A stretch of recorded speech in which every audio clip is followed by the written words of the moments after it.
নবী করিম সাল্লাল্লাহু আলাইহি ওয়াসাল্লাম বলেন, সাহাবীরা রে, রমজান মাসে তোমরা যদি একটা রোজা রাখো, একটা রোজা রাখলে আল্লাহ তাআলা একটা রোজার বদলে 70টা রোজার সমান সওয়াব দান করবেন। সূরা বলি সুবহানাল্লাহ।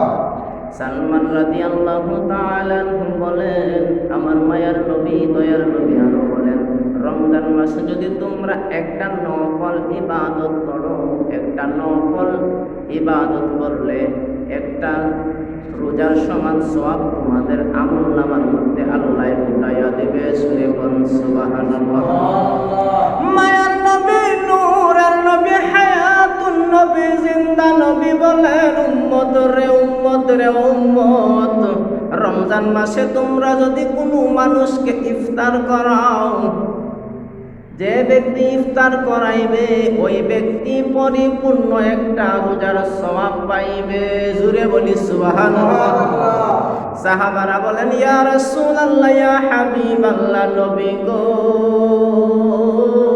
ও গো মায়ার নবী, দয়ার নবী, আমরা হলাম গরীব সাহাবা, আমরা কেমনে গো নবী একজন মানুষকে পরিপূর্ণ তৃপ্তি সহকারে ইফতার করাইব?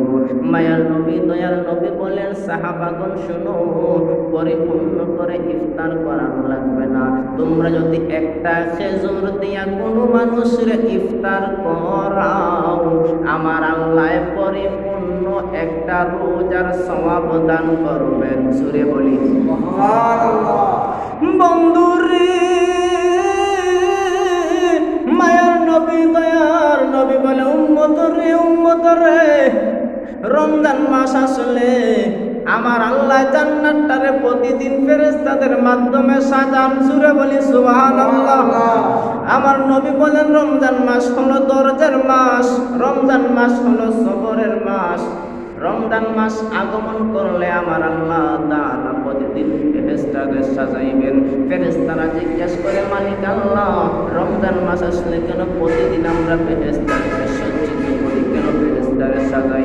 আমার আল্লাহ ডাক দিয়া কয়, ফেরেশতারা রে, আমার বান্দা বান্দি দুনিয়ার থাকতে কত ধৈর্য ধারণ করতেছে দেখতেছো, তাদের সারাটা দিন তারা উপবাস থাকে, উপবাস থাকার পর তাদের সামনে ভালো ভালো খাবারগুলিও চলে আসে, তারা সারাটা দিন তৃষ্ণার্ত থাকে, পানির পিপাসায় কলিজাটা ফেটে যায়, এমন অবস্থা হয়, কিন্তু তাদের সামনে ভালো ভালো পানিগুলি থাকে, ইচ্ছা করলে তারা পানিগুলি পান করতে পারে, তাদের সামনে ভালো খাবারগুলি আছে, ইচ্ছা করলে ভালো ভালো খাবারগুলি তারা খেতে পারে, কিন্তু আমি আল্লাহর ডরে আর করে খাই না রে ফেরেশতারা। জুরে বলি সুবহানাল্লাহ। বন্ধুরা রে আমার, আল্লাহ বলেন, ফেরেশতারা রে, আমি আল্লাহর ডরে আর ভয়ে তারা পানাহার থেকে বিরত থেকেছে, ধৈর্য ধারণ করেছে, এই জন্য আমি আল্লাহ তাদের জন্য প্রতিদিন বেহেশতারে সাজাই। সূরা বলি সুবহানাল্লাহ। আবু হুরায়রা রাদিয়াল্লাহু তাআলা আনহু বলেন, রমজান মাস আসলে আমার আল্লাহ উম্মতে মুহাম্মদীদেরকে 5টা জিনিস দান করেন। জুরে বলি সুবহানাল্লাহ। আর কোন নবী রাসূলগণদের উম্মতদেরকে আমার আল্লাহ দেয় নাই, শুধু আমাদেরকে আমাদের নবীর খাতির আল্লাহ তাআলা 5টা জিনিস দিয়েছেন। 1 নাম্বার হইল, আবু হুরায়রা রাদিয়াল্লাহু তাআলা আনহু বলেন, 1 নাম্বার হইল, রোজাদারের মুখের দুর্গন্ধ আমার আল্লাহর কাছে মেশকে আম্বরের চাইতে আরো বেশি প্রিয়। জুরে বলি সুবহানাল্লাহ। 2 নাম্বার হইল, রোজাদারদের জন্য আমার আল্লাহ প্রতিদিন বেহেশতারে সাজান, প্রতিদিন বেহেশতে আমার আল্লাহ সজ্জিত করেন। জুরে বলি সুবহানাল্লাহ। 3 নাম্বার হইল, সমুদ্রের মাছ রোজাদারদের জন্য প্রতিদিন দোয়া করে। 4 নাম্বার হইল, পাপিষ্ঠ শয়তানটাকে আমার আল্লাহ রমজান মাস আসলে বন্দী করে রাখেন। 5 নাম্বার হইল, রোজাদারদেরকে আমার আল্লাহ বিনা হিসাবে জান্নাতে প্রবেশ করাইবেন। সূরা বলি সুবহানাল্লাহ। মুফাসসিরিনে কেরাম বলে হাদিসের ব্যাখ্যা করেছেন, 1 নাম্বার হইল রোজাদারের মুখের দুর্গন্ধ। মুখের দুর্গন্ধ কেন আল্লাহর কাছে এত প্রিয়? মানুষ যখন সুবহ সাদেক থেকে নিয়ে সূর্য অস্ত পর্যন্ত রোজা রাখবে, মানুষের পেটের ভিতরটা খাবারের থলিটা একেবারে খালি হয়ে যায়। এই জন্য মানুষের পেটের ভিতর থেকে একটা ঘ্রাণ বাহির হয়, দুর্গন্ধ বাহির হয়। মুফাসসিরিনে কেরামগণ বলেন এই দুর্গন্ধটা আমার আল্লাহর কাছে মেশকে আম্বরের চাইতে আরো প্রিয়। মুফাসসিরিনে কেরামগণ ব্যাখ্যা করেন এই হাদিসের, যখন মানুষেরা কবর থেকে উঠবে, হাসরের ময়দানের দিকে দৌড়ানো শুরু করবে, রোজাদার ব্যক্তিদের মুখের গন্ধ থেকে মেশকে আম্বরের ঘ্রাণ বাহির হইবে। সুরে বলি সুবহানাল্লাহ। বন্ধু রে ও বন্ধু, 2 নাম্বার হইল আমার আল্লাহ প্রতিদিন বেহেশতারে সাজাইবেন। জুড়ে বলি সুবহানাল্লাহ। রোজাদারদের জন্য আমার আল্লাহ প্রতিদিন বেহেশত সাজাইবেন। ফেরেশতারা বলে মালিক ও মালিক, বেহেশতটাকে কেন রমজান মাস আসলে আমরা প্রতিদিন সাজাই? আমার আল্লাহ বলেন আমার বান্দা বান্দিরা রমজান মাসে সারাটা দিন উপবাস থাকিয়া অনেক কষ্ট করে, অধিক কষ্ট হয়ে যায়। সারাটা দিন তারা উপবাস থাকে, আমার বান্দা বান্দিরা ধৈর্য ধারণ করে সবর করে। এই জন্য আমি আল্লাহ আমার বান্দা বান্দিদের জন্য রমজান মাসে প্রতিদিন বেহেশতারে সজ্জিত করি, বেহেশতারে সাজাই। সুরে বলি সুবহানাল্লাহ। 3 নাম্বার হইল রে বন্ধু সমুদ্রের মাছ রোজাদারদের জন্য সুবে সাদেক থেকে নিয়ে সূর্য অস্ত পর্যন্ত দোয়া করে। জুড়ে বলি সুবহানাল্লাহ। বন্ধু রে ওরে বন্ধু, আমার আল্লাহ জানাইছে দুনিয়ার যদি কোনো মানুষরে ভালোবাসেন, আমার আল্লাহ আকাশের মধ্যে ঘোষণা করে জিবরাইল রে ওরে জিবরাইল, দুনিয়ার মধ্যে আমি আমার অমুক বান্দাকে ভালোবাসি, তুমি আকাশের মধ্যে কবরটা জানিয়ে দাও। আকাশের মধ্যে কবরটা দেওয়ার পরে শেষ না রে জিবরাইল, তুমি জমিনের মধ্যেও চলে যাইবা, জমিনের মধ্যেও আমার ওই বান্দার জন্য তুমি খবরটা পৌঁছাইয়া দিবা। আমি আল্লাহ ওই বান্দাটারে ভালোবাসি, আকাশের মধ্যে ফেরেশতারা ওই বান্দাটাকেও ভালোবাসে। জমিনের কীট পতঙ্গ 18,000 মাখলুক 80,000 আলম যেন আমার ওই বান্দাটারে ভালোবাসে। সুরে বলি সুবহানাল্লাহ। বন্ধু রে ও বন্ধু, সমুদ্রের মাছগুলি রোজাদারদের জন্য দোয়া করে। আরেকটা হাদিসের মধ্যে এসেছে রোজাদারদের জন্য আরশ বহনকারী ফেরেশতারাও আমিন আমিন বলে। জুড়ে বলি সুবহানাল্লাহ। আমার মায়ার নবী দয়ার নবী বলেন রমজান মাস আসলে আমার আল্লাহ আমার উম্মতের দিনে একটা দোয়া, রাত্রে একটা দোয়া কবুল করেন। জুড়ে বলি সুবহানাল্লাহ। এখন বন্ধু রে ও বন্ধু, আমাদের সমাজের কিছু আলেম আছে আমাদের মতো টুপি পাগড়িওয়ালা চুম্পাওয়ালা, এখন দোয়াটা করতে নামাজের পরে দোয়া করতে দেয় না, নিজেরাও করে না, অন্যদেরকেও দোয়া করতে দেয় না। দোয়া বেদাত বলে, ওই দোয়া কোনো হাদিস দ্বারা প্রমাণিত না।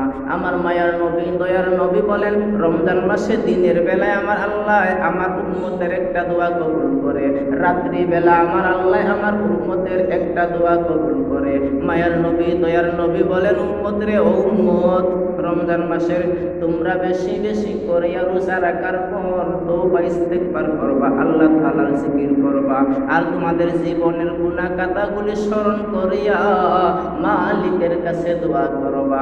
আল্লাহ তো জানাইছে রমজান মাসে দিনের বেলা একটা দোয়া কবুল করে, রাত্রি বেলা একটা দোয়া কবুল করে। কোন সময় না জানি আমার মালিক আমাদের দোয়াটা কবুল করেন।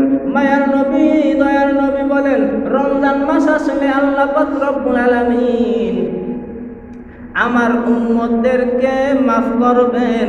যে উম্মতগুলি রোজা রাখে, রোজা রাখার পর আল্লাহ তাআলার হুকুম 5 ওয়াক্ত নামাজ কায়েম করবে, রোজা রাখার পর আল্লাহ তাআলার হুকুম পালন করবে। আল্লাহ তাআলার হুকুম পালন করার পর মায়ার নবী দয়ার নবী বলেন আমার উম্মত শুনো, তোমরা রোজা রাখবা, রোজা রাখিয়া তোমরা গীবত করবা না, পরনিন্দা করবা না, সারাটা দিন উপবাস থাকবা। উপবাস থাকিয়া যদি কোনো মানুষের পরনিন্দা করো, কোনো মানুষের গীবত করো, তাহলে তোমাদের রোজাটা আল্লাহর কাছে কবুল হইবে না। এজন্য মায়ার নবী নূরের নবী বলেন আমার কিছু উম্মত আছে সারাটা দিন রোজা রাখবে, উপবাস থাকবে, কিন্তু তাদের রোজা আল্লাহর কাছে কবুল হইবে না। সারাটা রাত্রি জাগরণ থাকিয়া তারা ইবাদত করবে, কিন্তু তাদের ইবাদতটা আল্লাহর কাছে কবুল হইবে না। মায়ার নবী দয়ার নবীর এই হাদিসের ব্যাখ্যা মুফাসসিরিনে কেরামগণ বলেন, রোজা রাখার পর এমন কিছু মানুষ আছে সময় কাটানোর জন্য গল্প করে, এমন কিছু মানুষ আছে মানুষের পরনিন্দা করে, এমন কিছু মানুষ আছে মানুষের গীবত করে। আল্লাহর নবী বলেন, রোজা রাখা শুধু দিনের বেলা উপবাস থাকার নামই না, রোজা হলো নিজের পঞ্চ ইন্দ্রিয়কে নিজের আয়ত্তে আনার নাম। জুড়ে বলি সুবহানাল্লাহ। রোজার মানে হলো নিজে কন্ট্রোল হওয়া, গুনাহের কাজগুলি ছেড়ে দেওয়া। জুড়ে বলি সুবহানাল্লাহ। বন্ধুরে, রোজা রাখিয়া আমরা পরনিন্দা করব না, গীবত করব না, সময় কাটানোর জন্য গল্প গুজব করব না। রোজা রাখিয়া যদি কোনো মানুষ আপনাকে আমাকে গালি দেয়, আমরা প্রথমে বলবো আমরা হলাম রোজাদার, আমরা আপনাদের সাথে কথা বলবো না। তারপরেও যদি লোকটা গালি দেয়, আপনি চুপচাপ চলে আসবেন ওই জায়গা থেকে, মনে মনে ভাববেন আমি হলাম রোজাদার, আমার মুখে মানুষকে রমজান মাসে গালি দেওয়া শোভা পায় না। মায়ার নবী দয়ার নবী বলেন, রমজান মাস যখন আগমন করবে, আমার উম্মত, আমার আল্লাহ তাআলা পাপিষ্ঠ শয়তানটাকে শিকলবন্দি করে রেখেছেন। তারপরে কোনো মানুষেরা গুনাহ করে। 11টা মাস যখন মানুষ গুনাহ করে, 11টা মাস গুনাহ করার কারণে মানুষের একটা অভ্যাস হয়ে যায়, মানুষের অভ্যাসের কারণে মানুষেরা গুনাহ করে। আল্লাহ রাব্বুল আলামিন বলেন, জগতের মানুষ গুনাহ করেছো, নিজের নফসের উপর জুলুম করেছো, গুনাহ করার পর আমি মালিকের কাছে তোমরা তাওবা ইস্তেগফার করো, তাওবা ইস্তেগফার করতে দেরি, আমি মালিক তোমাদের গুনাহ খাতা মিটাইতে দেরি করি না। জোরে বলি সুবহানাল্লাহ। বন্ধুরে, আমার আল্লাহ রাব্বুল আলামিন বলেন, 1 নাম্বার বলেছিলাম রোজাদারের মুখের দুর্গন্ধ আল্লাহর কাছে মিষ্টি আম্বরের চাইতে আরো বেশি প্রিয়। 2 নাম্বার হইল রোজাদার ব্যক্তিদের জন্য আমার আল্লাহ ফেরেশতাদের সাজান। 3 নাম্বার হইল রোজাদারদের জন্য সমুদ্রের মাছগুলি দোয়া করে। 4 নাম্বার হইল রোজাদারদের জন্য আমার আল্লাহ তাআলা স্পেশাল যে বিষয়টা রেখেছেন, পাপিষ্ঠ শয়তান তাকে বন্দী করে রেখেছেন, যাতে মানুষ রমজান মাসে গুনাহের কাজটা না করে। বন্ধুরা আমার দেখবেন অন্য অন্য মাসের চাইতে মানুষেরা রমজান মাসে গুনাহের কাজটা কম করে। মায়ার নবী দয়ার নবী বলেন, রমজান মাসে আমার আল্লাহ তাআলা রহমত, বরকত আর মাগফিরাত শুধু উম্মতে মুহাম্মদের জন্য দিয়েছেন। জুড়ে বলি সুবহানাল্লাহ। বন্ধুরা আমার, মায়ার নবী দয়ার নবীর সাহাবী কাব ইবনে উজরা রাদিয়াল্লাহু তাআলা আনহু বলেন, মায়ার নবী দয়ার নবী মিম্বর মুবারকের মধ্যে দাঁড়াইছেন খুতবা দেওয়ার জন্য। এমন সময় আল্লাহর নবী সাহাবাগণকে বলেন, সাহাবীরা তোমরা সামনের দিকে একটু আগাইয়া বসো। সমস্ত সাহাবায়ে কেরাম সামনের দিকে আগাইলেন। আল্লাহর নবী মিম্বরের প্রথম সিঁড়ি মুবারকের মধ্যে পা মুবারক রাখলেন, আমিন বললেন। দ্বিতীয় সিঁড়ি মুবারকের মধ্যে পা মুবারকটা রাখলেন, আমিন বললেন। তৃতীয় সিঁড়ি মুবারকের মধ্যে পা মুবারকটা রাখলেন, আমিন বললেন। আল্লাহর নবী যখন মিম্বর মুবারক থেকে অবতরণ করলেন, নেমে গেলেন। সাহাবায়ে কেরাম জিজ্ঞাসা করে, ইয়া রাসূলুল্লাহ, ইয়া হাবিবাল্লাহ, নবী গো, ও মায়ার নবী দয়ার নবী হায়াতুর নবী জিন্দা নবী নূরের নবী, আপনাকে এরকম আর কোনোদিন করতে দেখি নাই। আপনি যখন মিম্বরের প্রথম সিঁড়ি মুবারকে পা মুবারকটা রাখলেন, আপনি আমিন কেন বললেন গো নবী? মায়ার নবী দয়ার নবী বলেন, সাহাবাগণ শুনো, আমি যখন মিম্বরের প্রথম সিঁড়ি মুবারকের মধ্যে পা মুবারকটা রাখলাম, এমন সময় জিবরাইল আমিন আসলেন, এসে বলে, ইয়া রাসূলুল্লাহ, ইয়া হাবিবাল্লাহ, নবী গো, আপনার উম্মতের মধ্যে হতে যারা রমজান মাস পাইবে আর তাদের জীবনের গুনাহ মিটাইতে পারবে না, তারা যেন ধ্বংস হয়ে যায়। আমি নবী আমিন বলেছি, আল্লাহ যেন কবুল করেন। দ্বিতীয় সিঁড়ি মুবারকের মধ্যে যখন আমি পাটা রাখলাম রে সাহাবায়ে কেরাম, এমন সময় জিবরাইল আমিন বলেন, ইয়া রাসূলুল্লাহ, ইয়া হাবিবাল্লাহ, নবী গো, আপনার উম্মতের মধ্যে হতে যেই ব্যক্তি আপনি নূরের নবীর নাম মুবারক শুনবে, নূরের নবীর নাম মুবারক শুনিয়া যে ব্যক্তি আপনি নূরের নবীর উপর দুরূদ ও সালাম পাঠ করবে না, ওই ব্যক্তি যেন ধ্বংস হয়ে যায়। আমি নবী আমিন বললাম। দ্বিতীয় সিঁড়ি মুবারকের মধ্যে যখন আমি পাটা রাখলাম, পা রাখার পর জিবরাইল আমিন এসে বলে, ইয়া রাসূলুল্লাহ, ইয়া হাবিবাল্লাহ, আপনার উম্মতের মধ্য হতে যারা বৃদ্ধা মা বাবা পাইল, বৃদ্ধ বাবা পাইল, বৃদ্ধা মা পাইল, তাদের খেদমত করলো না, তারা যেন ধ্বংস হয়ে যায়। আমি নবী আমিন বললাম। মায়ার নবী, দয়ার নবী শুধু এতটুকুই বললেই যথেষ্ট হইত, জিবরাইল আমিন শুনাইলেই শুধু যথেষ্ট হইত। কিন্তু মায়ার নবী, দয়ার নবী এই তিনটা বিষয়ের প্রতি অধিক গুরুত্ব দিয়েছেন। আল্লাহর নবী বলেন, সারা রমজান পাইল, রমজানের এত বরকত পাইল, রহমত পাইল, মাগফিরাত পাইল। রমজানে একটা রোজা রাখলে 70টা রোজার সমান। রমজানে একটা নফল ইবাদত করলে একটা ফরজের সমান। রমজানে কোনো মানুষের ইফতার করাইলে পরিপূর্ণ একটা রোজার সওয়াব আমার আল্লাহ দান করবেন। এত রহমত, এত বরকত পাওয়ার পর রমজান মাসে যদি আমার উম্মতে মুহাম্মদীরা জীবনের গুনাহ মিটাইতে না পারে, তারা যেন ধ্বংস হয়ে যায়। আমি নবী আমিন বললাম। আল্লাহুম্মা সাল্লি আলা সাইয়্যিদিনা মুহাম্মাদ। আল্লাহুম্মা সাল্লি আলা সাইয়্যিদিনা মুহাম্মাদ। নাবিয়ানা শাফিয়ানা মাওলানা মুহাম্মাদ। এই জগতেই যতই দেখো আফন তোমার কেহ না। এই জগতে যত দেখো আফন তোমার উম্মতের কান্ডারি নবী কান্দন সোনার মদিনা। হরে উম্মতের কান্ডারি নবী কান্দন সোনার মদিনা। আল্লাহুম্মা সাল্লি আলা সাইয়্যিদিনা মুহাম্মাদ। নাবিয়ানা শাফিয়ানা মাওলানা মুহাম্মাদ। আমার ভাইরা, বন্ধুরা, বাবারা, 1 নম্বর সিঁড়ি মুবারকে পা মুবারক রাখলেন, আমিন বললেন।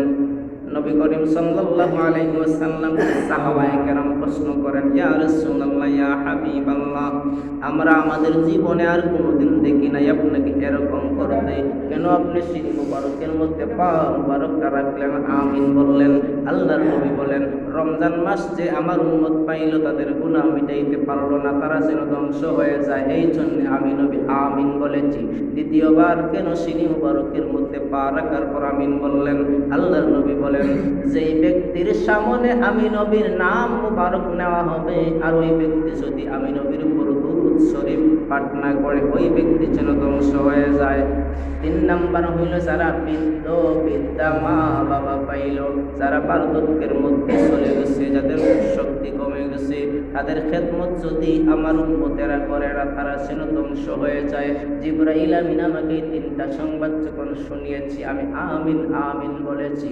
এজন্য মায়ার নবী, দয়ার নবী বলে, উম্মত যখন তোমাদের মা বাবা বৃদ্ধা এবং বৃদ্ধ হয়ে যান, তোমরা তাদের খেদমত করবা, তাদের আসবাব পাত্রগুলি এনে দেবা, তোমরা তাদেরকে সম্মান করবা, তোমরা তাদেরকে তাজিম করবা, তোমরা তাদেরকে কষ্ট দিও না, কারণ তোমাদের মা হচ্ছেন জান্নাত আর বাবা হচ্ছেন জান্নাতের তালা। সুরে বলি সুবহানাল্লাহ। আমাদের জন্য আমাদের বাবা হচ্ছেন জান্নাতের তালা আর মা হচ্ছেন জান্নাত। আমরা যদি আমাদের মা বাবাকে খেদমত করি, সম্মান করি, তাজিম করি, আসবাব পাত্রগুলি এনে দেই, বৃদ্ধ হওয়ার পর আমরা তাদেরকে কষ্ট দেব না। তাদের অন্তরে যদি আমরা কষ্ট দেই, আল্লাহর আরশ পর্যন্ত কেঁপে ওঠে। আমরা আমাদের সমাজের মধ্যে দেখি বিভিন্ন সময় অনেক মানুষ কান্নাকাটি করে, ছেলে সন্তানেরা মা বাবার কথা শুনে না, আমাদের কাছে এসে বলে আমার ছেলের জন্য একটু দোয়া করবেন, ছেলে আমার কথা শুনে না। এজন্য বলি যুবক ভাইরা, মা বাবা যাদের জীবিত আছেন, আপনারা আপনাদের মা বাবাকে সম্মান করবেন, তাজিম করবেন, তাদের কথা শুনবেন, তাদের খেদমত করবেন। যদি তাদের খেদমত করেন, তাদের সম্মান করেন, আল্লাহ তাআলা খুশি হবেন, নবীও খুশি হবেন। আল্লাহ এবং আল্লাহ রাসূল যদি আপনার উপর খুশি হয়ে যায়, তাহলে দুনিয়া আখেরাত আপনার জন্য একেবারে সহজ হয়ে যাবে। পৃথিবীতে যত মানুষের নাম ইতিহাসে আমরা পড়ি, প্রত্যেকটা মানুষের পিছনের অবদান হলো মা আর বাবার দোয়া। জুড়ে বলি সুবহানাল্লাহ। এজন্য নবী বলেন, তোমাদের মা বাবা যদি বৃদ্ধ এবং বৃদ্ধা হয়ে যান, তাদের খেদমত করো, তাদের সম্মান করো, তাদের তাজিম করো। কখনো তাদেরকে কষ্ট দিও না, কখনো তোমাদের কষ্টর দ্বারা যেন তাদের চক্ষু দিয়ে পানি বাহির না হয়, তারা যেন উফ শব্দটাও না করেন তোমাদের কষ্টর দ্বারা। আমাদের সম্মুখে রমজান মাস এসেছে, আমরা রমজান মাসের প্রস্তুতি গ্রহণ করব। নবী করিম সাল্লাল্লাহু আলাইহি ওয়াসাল্লাম বলেন, রমজান মাস আগমন করার পর আল্লাহ তাআলা বেহেশতটাকে সাজায় শুধু উম্মতে মুহাম্মদের জন্য। জুড়ে বলি সুবহানাল্লাহ। রমজান মাসে আমরা রোজা রাখবো, রোজা রাখার পাশাপাশি 5 ওয়াক্ত নামাজও কায়েম করব। আমরা রমজান মাস আসলে শুধু রোজাই রাখি, নামাজ কায়েম করি না। আমরা সারাদিন উপবাস থেকে একটা ফরজ আদায় করি, আর 5 ওয়াক্ত নামাজ পড়া আমাদের জন্য আরো 5টা ফরজ। এজন্য নবী করিম সাল্লাল্লাহু আলাইহি ওয়াসাল্লাম বলেন, তোমরা রমজান মাস আসলে রোজা রাখবা, তার পাশাপাশি তোমরা নামাজও কায়েম করবা। আল্লাহর কাছে সকাল বিকাল যে কোনো সময় আল্লাহর কাছে দোয়া করবা। আর রমজান মাস আসলে তোমরা রাত্রি জেগে তোমরা কিয়ামে দাঁড়াইবা, নামাজ পড়বা। আমরা তারাবির নামাজও পড়ব। আমাদের সমাজে এখন তারাবির নামাজ নিয়ে ফিতনা চলছে, কেউ বলতেছে 8 রাকাত, কেউ বলছে 12 রাকাত। নবী করিম সাল্লাল্লাহু আলাইহি ওয়াসাল্লাম 20 রাকাত তারাবি করেছেন। উমর রাদিয়াল্লাহু তাআলা আনহু, অসংখ্য অগণিত সাহাবায়ে কেরামের হাদিস মুবারক থেকে বর্ণনা পাওয়া যায় 20 রাকাত তারাবি। আমরা 20 রাকাত তারাবি কায়েম করব। যতটুকু আলোচনা করলাম, আল্লাহ যেন সর্বপ্রথম আমাকে আমল করার তৌফিক দান করেন। যারা শুনেছেন, আল্লাহ তাআলা যেন তাদেরকে আমল করার তৌফিক দান করেন। আমাদের যাদের মা বাবা জীবিত আছেন, আমরা তাদের খেদমত করব, সম্মান করব, তাজিম করব, আসবাব পাত্রগুলি এনে দেব। পাড়া প্রতিবেশীদের সাথে আমরা ভালো আচরণ করব, ভালো ব্যবহার করব। একজন মুসলমান আরেকজন মুসলমানের সাথে দেখা সাক্ষাৎ হলে সালামের আদান প্রদান করব, মুস্কি হাসি দিয়ে কথা বলবো। যতটুকু আলোচনা করলাম, আল্লাহ প্রথমে যেন আমাকে আমল করার তৌফিক দান করেন। আপনারাও শুনেছেন, আপনাদেরকেও যেন আল্লাহ তাআলা আমল করার তৌফিক দান করেন। আসুন আমরা